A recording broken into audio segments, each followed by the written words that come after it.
My father grew up on an Indian reservation in South Dakota. It is a place with few trees and even fewer people, and there has been little development since the place was settled many years ago. The people live in clusters of nearly uniform houses that were built by the government, and the only place to go shopping or see a movie is nearly 2 hours away. It's hot in summer, cold in the winter, and sometimes the wind blows for days without letting up.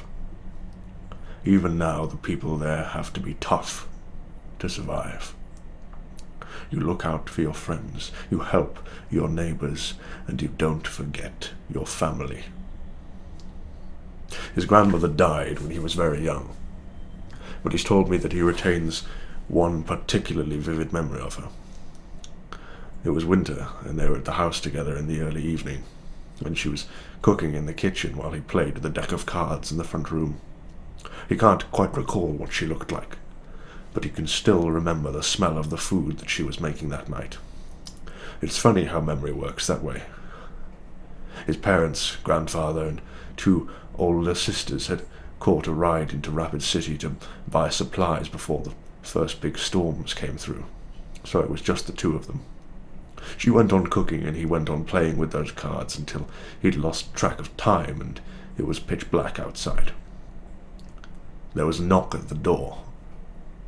Not a loud knock like the police or the friendly kind of knock that a neighbour uses when he's stopping by to borrow something.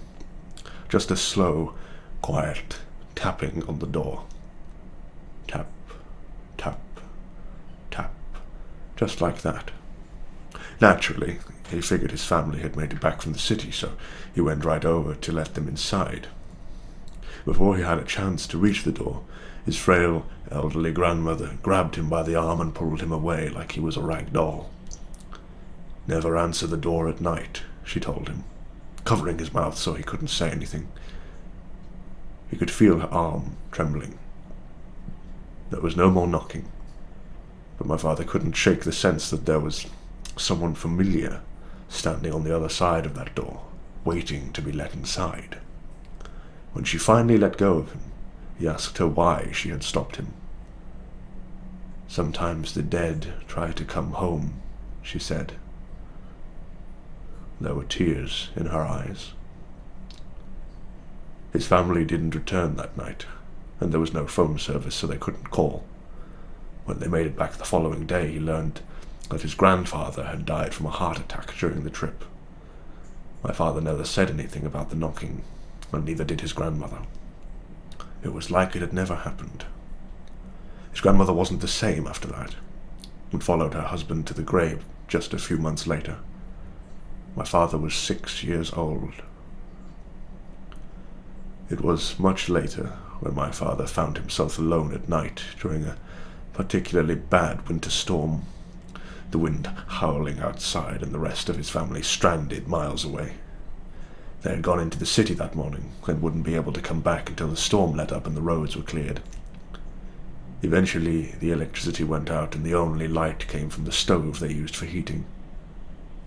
The worst part of the storm lasted a few hours, but finally it got quiet outside as the wind slowed and the windows stopped rattling. Then the knock came again.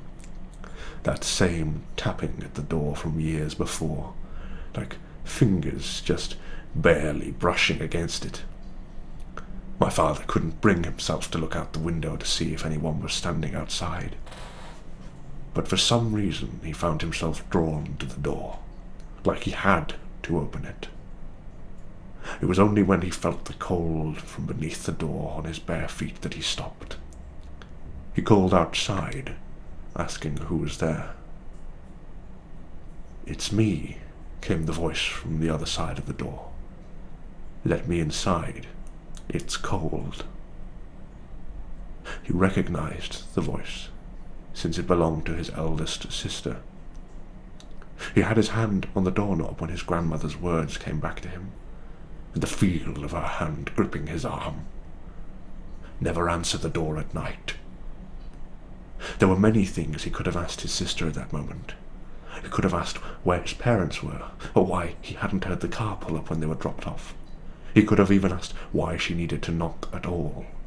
They didn't lock their doors on the reservation. He didn't ask her any of those things. Instead, he told her to go around to the back and he would let her inside. Before he could say anything else, or even think anything else, he heard the knocking start at the back door, like she had been there the entire time. Instantly, tap, tap, tap. He didn't open the door, and spent the rest of the night curled up on the floor. His family had tried to return home earlier that evening and got into a car accident in the snow. His father had broken his leg in 2 places. His eldest sister had died, mangled in the wreck. He didn't tell anyone what had happened, but he knew in his heart that sometimes the dead do try to come home. My father was not afraid of what might have happened that night. When he told me the story, he was sorrowful. He always regretted that he lost his opportunity to see his sister one last time.